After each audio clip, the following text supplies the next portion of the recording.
रात के 12 बज चुके थे। भाई ने धीरे से मेरे कमरे का दरवाजा खोला और अंदर आकर मुझे सोता हुआ देखकर अंदर से दरवाजे की कड़ी लगा दी। मैं भी सोने का नाटक ही कर रही थी। कमरे में हम दोनों के सिवा और कोई भी नहीं था। मुझे अच्छे से मालूम था कि मेरा भाई आधी रात को मेरे कमरे में किस लिए आया है। मैं भी बिस्तर पर आंख बंद करके ऐसी पड़ी थी जैसे बहुत ही गहरी नींद में हो।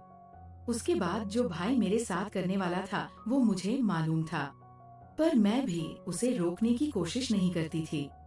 क्यों नहीं रोकती थी? इसका जवाब आपको कहानी में आगे मिलेगा। आखिर ये सब कैसे शुरू हुआ और भाई को सबसे ज्यादा मेरे में क्या पसंद था? पूरी कहानी जानने के बाद आपके होश उड़ जाएंगे कि कैसे उसने मुझे सिर्फ अपनी उंगली से हेलो दोस्तों। मेरी उम्र 21 साल थी। मैं सेकंड ईयर की स्टूडेंट थी। उन दिनों गर्मी शुरू हो चुकी थी, इसलिए हमें कॉलेज से छुट्टियां मिल गई थी। रोज की तरह आज भी पूरे घर की सफाई करने के बाद मैं अपने बिस्तर पर आराम कर रही थी। थकावट इतनी ज्यादा थी कि ऐसा लग रहा था जैसे पूरा बदन अकड़ गया हो। मैं अपने बिस्तर पर लेट सुकून पाने की कोशिश कर रही थी और हाथों से अपने सिर की मसाज कर रही थी। तभी मेरी एक साइक्रा आवाज सुनकर मेरा भाई विक्की बंद कमरे में आया और कहने लगा, क्या हुआ दीदी, तबीयत तो ठीक है? मैंने कहा, क्या बताओ भाई? मम्मी सारा काम मेरे सर पर डालकर चली जाती है। कॉलेज की छुट्टियां क्या हुई, सारे घर की जिम्मेदारी मुझ पर आ गई है। ऊपर से मुलाजिम भी छुट्टी पर है। मुझसे नहीं होते ये घर के काम। मेरी बात सुनकर वो मेरे पास बैठ गया और कहने लगा, मेरी प्यारी बहन, कोई बात नहीं, मैं अब भी तुम्हारे लिए दूध लेकर आता हूँ। उसे पियोगी तो सुकून मिलेगा। विक्की की बात सुनकर मैं मुस्कुरा दी और कहा, बस तुम खाना बाहर से ले आना, मैं थोड़ी देर सो जाऊंगी। इसके बाद वो वापस दूध लेकर आया। उसे देखकर मुझे उस पर बहुत प्यार आया। सच में दुनिया में बहुत कम ही ऐसे भाई होते हैं जो अपनी बहनों का इतना ख्याल रखते हैं। मैंने उसे ढेर सारी दुआएं दी और उसका लाया हुआ दूध पीने लगी। दूध पीने के बाद मैंने गिलास एक साइड पर रखा और लेट गई। विक्की कहने लगा, चलो मैं तुम्हारा सिर दबा देता हूँ, तुम आराम से सो जाओ। वह मेरे सिरहाने बैठ गया और अपने हाथों से मेरा सिर दबाने लगा। मुझे धीरे धीरे सुकून मिलने लगा और दर्द भी कम होने लगा। मैं आंखें मूंद कर सोने लगी और गहरी नींद में चली गई। मुझे पता ही नहीं चला कि घंटों तक मैं सोती रही। मेरी आंख मम्मी की आवाज से खुली। मैं हड़बड़ाकर उठी। सिर बुरी तरह बोझिल हो रहा था। घड़ी पर नजर डाली तो रात के 10 बज रहे थे। मुझे एकदम झटका सा लगा। बड़ी अजीब बात थी कि पापा ऑफिस से वापस आ चुके थे। शायद थकावट की वजह से मुझे वक्त का एहसास ही नहीं हुआ। जैसे ही उठकर 2 कदम चली मुझे चक्कर आ गए। आंखों के आगे अंधेरा छा गया। अगर दीवार का सहारा ना लिया होता तो यकीनन गिर जाती। फ्रेश होकर बाहर आई तो देखा खाने की टेबल पर सब मेरा ही इंतजार कर रहे थे। मैं जाकर आराम से कुर्सी पर बैठ गई। विक्की मुझे देखकर मेरी प्लेट में खाना डालने लगा। फिर मम्मी से कहने लगा, मी, उन्नू पर काम का बोझ थोड़ा कम डाला करें। अगर उन्नू नहीं आ रही है तो उसकी जगह किसी और को रख लें। ये बेचारी सारा दिन काम करके थक जाती है। देखें तो इसकी रंगत भी पीली पड़ चुकी है। मेरी हालत वाकई खराब हो चुकी थी। मैं बहुत थकी हुई महसूस कर रही थी। मम्मी और पापा दोनों ही जॉब करते थे, क्योंकि सिर्फ पापा की नौकरी से घर चलाना मुश्किल था। ऊपर से हमारी पढ़ाई के खर्चे भी कुछ कम नहीं थे, इसलिए मम्मी भी उसी कंपनी में काम करती थी जहां पापा नौकरी करते थे। मैं और विक्की कॉलेज जाते थे, मगर अभी गर्मियों की वजह से छुट्टियां थी, इसलिए हमें घर पर ही रहना पड़ रहा था। मैंने ये जैसे कोई मेरे बिस्तर के पास बैठ रहा हो। ऐसा लगा जैसे कोई अपना हाथ मेरी ओर बढ़ा रहा हो। डरते हुए मैंने पलट के देखा, लेकिन वहाँ कोई नहीं था। घबराहट के मारे मेरी सांसें तेज हो गई थी। मैंने तुरंत उठकर कमरे की लाइट ऑन की। दरवाजा खोलकर बाहर भी देखा, मगर वहाँ भी कोई नहीं था। आज से पहले ऐसा कभी नहीं हुआ था जो अब हो रहा था। मुझे प्यास लगी तो मैं कमरे का दरवाजा खोलकर बाहर निकली। उसी वक्त विक्की भी अपने कमरे से बाहर निकला। मुझे देखकर उसने पूछा, क्या बात है, आप अभी तक जाग रही हैं? मैंने जवाब दिया, कुछ नहीं, बस ऐसा महसूस हुआ जैसे कमरे में कोई मौजूद हो। पानी पीकर मैं दोबारा कमरे में आ गई और पीछे पीछे विक्की भी आ गया। उसने कहा, आपको डरने की जरूरत नहीं है। अगर आपको डर लग रहा है तो मैं आपके पास सो जाता हूँ। मैंने उसे मना करते हुए कहा, नहीं, तुम्हें अपनी नींद खराब करने की जरूरत नहीं है। तुम अपने कमरे में जाकर सो जाओ। लेकिन वो जिद करने लगा, मैं आपको अकेला किसी भी हाल में नहीं छोड़ सकता। आपकी तबीयत खराब हो सकती है। मैं आपको तकलीफ में नहीं देख सकता। आप सो जाएं, मैं यहीं सो जाता हूँ। आखिरकार मैं बेड पर जाकर सो गई। उसने तकिया उठाया और सोफे पर रखकर वहीं सो गया। उस रात मुझे ऐसा महसूस हुआ जैसे कोई मेरे सिरहाने बैठकर मुझे बहुत देर तक देखता रहा हो। उसने मेरे बालों को सहलाया, मेरे चेहरे पर उंगलियां फेरी और मैं सुकून से सोती रही। ये सब मुझे एक सपने जैसा लग रहा था। अगली सुबह जब मैं उठी तो मेरा मूड बड़ा अजीब था। लेकिन जब मैंने अपने भाई पर गौर किया तो मैं हैरान रह गई। शुक्र था कि मैंने अपने जिस्म को दुपट्टे से ढक रखा था। मेरी कमीज बेतरतीब हो चुकी थी। मुझे हैरत हुई क्योंकि आज से पहले मैं कभी इस तरह इतनी गहरी नींद में नहीं सोई थी। आज मैं थोड़ी खुश भी महसूस कर रही थी, लेकिन इसकी वजह समझ नहीं आ रही थी। मैंने उससे पूछा तो उसने कहा, मैं तो रोज ही इतना खुश होता हूँ। जिसे आप जैसी बहन मिल जाए वो क्यों ना खुश हो। घर के सारे काम निपटाकर जब मैं बैठी तो विक्की तेल लेकर मेरे पास आ गया। कहने लगा, आनू दीदी अपने बाल खोल लीजिए, मैं आपके सिर में मसाज कर देता हूँ। मुझे उसकी हरकतें अजीब लगने लगी। मैंने कहा, ये तुम्हारा काम नहीं है, जाओ अपने दोस्तों के साथ घूमो फिरो, मुझे मसाज की जरूरत नहीं है। मगर उसने मेरी बात नहीं मानी और खुद ही मेरे बालों से कैचर उतारते हुए कहने लगा, आप नखरे मत किया करें, किस्मत वालों को ही ऐसे भाई मिलते हैं। जब आपका भाई आपके खूबसूरत रेशमी बालों में मसाज करना चाहता है तो आपको क्या समस्या हो सकती है। आ जाइए, मैं आपके सिर की मसाज कर देता हूँ। आपको बहुत रात को बहुत सुकून मिलेगा। वह मुझे उठाकर कमरे में ले गया। मैं बेड पर तकिया रखकर लेट गई। मेरे बाल बेड से नीचे लटक रहे थे। वह मेरे सिरहाने बैठकर मेरे बालों की मसाज करने लगा। विक्की मुझसे 5 साल छोटा था, लेकिन मुझे नाम से ही बुलाता था। उसने कहा, आप इतनी प्यारी है कि आपको देखकर दिल करता है कि आप हमेशा इसी तरह मुस्कुराती रहे और मैं आपकी लाड उठाता रहूं। वह मेरे बालों की मसाज कर रहा था और उसके हाथों में जैसे जादू था। मुझे इतना अच्छा लग रहा था कि मैं धीरे धीरे नींद की वादियों में खोने लगी। तेल की खुशबू भी बहुत जबरदस्त थी। मैंने उससे पूछा, ये कौन सा तेल है। वह बोला, ये बहुत ही खास तेल है, खास आपके लिए।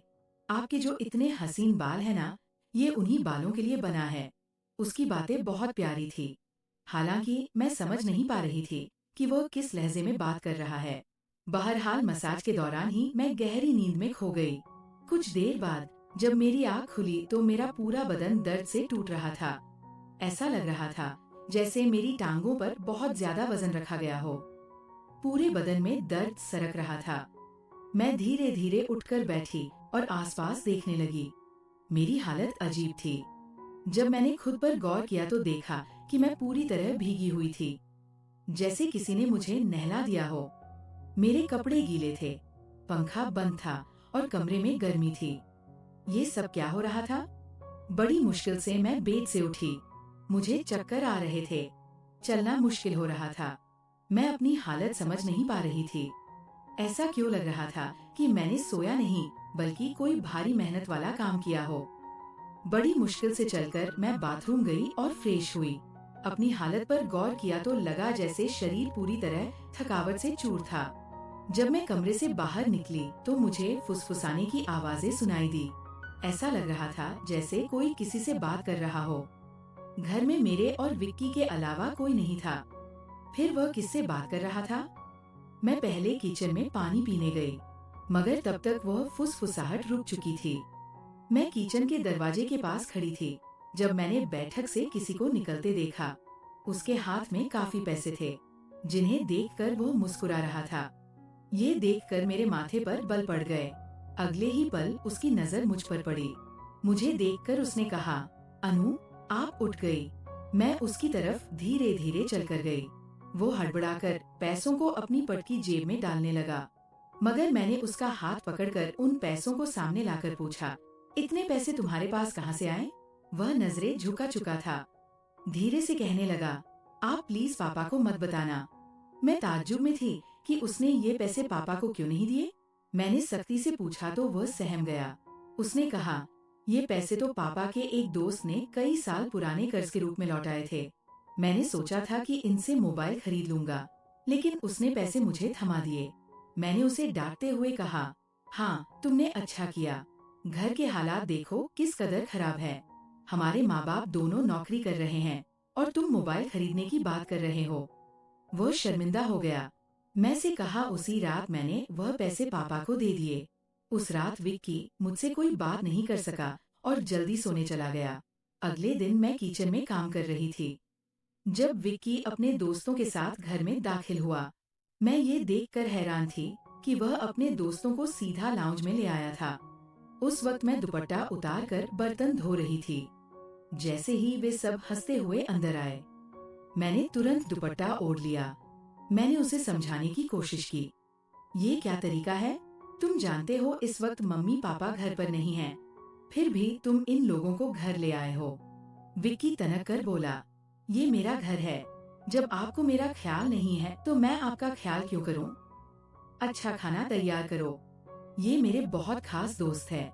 वह मुझसे काफी नाराज लग रहा था, मगर अब मैं क्या करती? खाना तो बनाना ही था। मैं उसके दोस्तों के लिए खाना बनाने लगी। तभी वो बोला, खाना परोसने भी तुम खुद ही आओगी। विक्की का ये रवैया मुझे हैरान कर रहा था। छोटी सी बात पर वो इतना कैसे बदल सकता था। मैंने खाना टेबल पर लगा दिया। मैंने गौर किया कि उसके दोस्त बार बार मुझे घूर रहे थे। वे सभी विक्की की उम्र से बड़े लग रहे थे और अजीब तरीके से मुझे देख रहे थे, जैसे मुझे निगल ही जाएंगे। मैं डर कर अपने कमरे में चली गई और खुद को बंद कर लिया। जैसे ही वे गए, मैं विक्की पर फट पड़ी। दोबारा तुम्हारे ये दोस्त इस घर में नजर नहीं आने चाहिए। मगर वो अगले ही पल मेरे गाल थामकर कहने लगा, इतना गुस्सा कहाँ से आता है? वे दोबारा नहीं आएंगे, लेकिन आप इस बारे में मम्मी पापा को कुछ नहीं बताएंगी। विक्की के इस बर्ताव से मैं परेशान हो गई। वह कभी प्यार जताने लगता था तो कभी चिढ़ने। बहरहाल मैंने हामी भर दी और अपने कमरे में चली गई। मुझे विक्की की हरकतें दिन ब दिन अजीब लगने लगी थी। उस रोज भी जब मैं अपने कमरे में आराम करने के लिए सोई तो अचानक मुझे अपने पैरों पर किसी के हाथ महसूस हुए। मैंने चौंक कर आंखें खोली तो देखा कि विक्की मेरे पैरों को अपनी गोद में रखकर मसाज कर रहा था। मैंने तुरंत उसे ऐसा करने से मना किया, मगर वो कहने लगा, मैं जो कर रहा हूँ मुझे करने दो। इस घर में एक मैं ही हूँ जिसे आपकी इतनी फिक्र है। मम्मी पापा को तो काम से ही फुर्सत नहीं है। मैं भी थक चुकी थी। आंखें बंद की और सोने लगी। विक्की के हाथों की मसाज से मुझे नींद आ गई, लेकिन जब मेरी आंख खुली तो मेरे होश उड़ गए। मेरा सिर बुरी तरह चकरा रहा था। बिस्तर की चादर बिल्कुल बेतरतीब हो चुकी थी। बिस्तर पर एक शर्ट और एक मेल परफ्यूम पड़ा था। ये सामान किसका था? मैं कुछ बोल नहीं सकी। मेरे सिर में इतनी तेज दर्द था कि मैं फिर से बिस्तर पर गिर गई। ऐसा लग रहा था जैसे किसी ने मुझे बेहोशी की दवा पिला दी हो। पास में फुसफुसाने की आवाजें आ रही थी, मगर कौन बोल रहा था ये मैं पहचान नहीं सकी। मुझे सिर्फ विक्की की आवाज सुनाई दे रही थी। ऐसा लग रहा था जैसे वह मेरे कमरे में मौजूद हो और मुझे उठाने की कोशिश कर रहा हो। कुछ देर बाद जब मेरी आंख खुली तो सारा दृश्य मेरी नजरों के सामने घूमने लगा। मैंने सबसे पहले बेड की तरफ देखा जहाँ पहले शर्ट और परफ्यूम पड़े थे, मगर अब वहाँ कुछ भी नहीं था। आज फिर मेरी हालत बहुत अजीब थी। मैं कोई बच्ची नहीं थी जो ये सब कुछ समझ ना पाती। घर में मेरे और विक्की के अलावा और कोई नहीं था। फिर मेरे सोने के बाद ऐसा क्या होता था कि मेरा पूरा शरीर पानी से नहला दिया गया हो। सिर्फ इतना ही नहीं, मेरा शरीर दर्द से चूर था और रंगत भी बिल्कुल पीली पड़ चुकी थी। दिन ब दिन विक्की मेरे करीब आने की कोशिश कर रहा था, मगर मैं हर बार कोई ना कोई बहाना बनाकर अपने कमरे में चली जाती थी। मेरे दिमाग में अजीब अजीब से विचार आने लगे थे। तबीयत भी काफी खराब रहने लगी थी। मेरी हालत देखकर माँ भी परेशान हो गई। उन्होंने कहा कि वो अगले दिन ऑफिस से छुट्टी लेकर मुझे डॉक्टर के पास ले जाएंगी ताकि पता चल सके कि मुझे क्या समस्या है। उस रात मैं बार बार उठ रही थी और ठीक से सो नहीं पाई। अगले दिन मेरे माता पिता हमेशा की तरह अपने काम पर चले गए। मुझे लगा शायद उन्हें मेरी परवाह नहीं थी। आखिरकार मैं खुद ही डॉक्टर के पास गई। वहाँ अल्ट्रासाउंड से पता चला कि मैं गर्भवती हूँ। ये सुनकर मेरे होश उड़ गए। आखिर ये सब मेरे साथ कौन कर